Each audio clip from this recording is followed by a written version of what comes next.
চিঠি অপহরণকারীদের চিঠির শেষে লেখা জয় শ্রীরাম। বুধবার রাতে বাড়ি থেকে 1 কিলোমিটার দূরে গাড়ি থামিয়ে অপহরণ করা হয় সন্তোষ মাহাতোকে।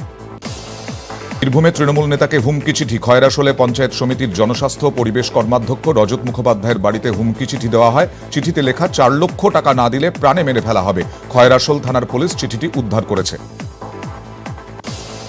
সহায়ক মূল্যে ধান দিয়ে সময় মিলছে না চেকের দাবিতে বিক্ষোভ কৃষকদের। উত্তর দিনাজপুরের গোয়ালপুকুর 2-এ বিক্ষোভ দেখান ধান চাষিরা। পরিস্থিতি সামলাতে ঘটনাস্থলে যান বিডিও এবং পুলিশ।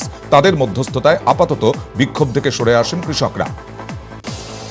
নিখোঁজ যুবকের দেহ উদ্ধারে উত্তেজনা। তমলুকের ময়নায় রাস্তায় আগুন জ্বেলে বিক্ষোভ। পুলিশকে ঘিরেও বিক্ষোভ দেখান বাসিন্দারা। 1 সপ্তাহ ধরে নিখোঁজ ছিলেন যুবক। পরিবারের অভিযোগ, খুন করে দেহ লোপাট করা হয়েছে। বৃহস্পতিবার গ্রামের পুকুরে মেলে যুবকের পচা গলা দেহ।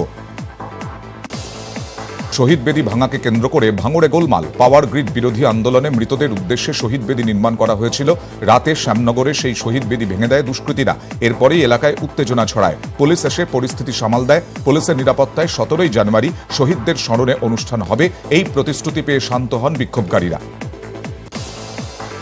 বনকাঠিতে নিম্নমানের রাস্তা নির্মাণের অভিযোগ। পশ্চিম বর্ধমান জেলা পরিষদ 1 কোটি 6 লক্ষ টাকা খরচ করে 3 কিলোমিটার পাকা রাস্তা তৈরি করেছে।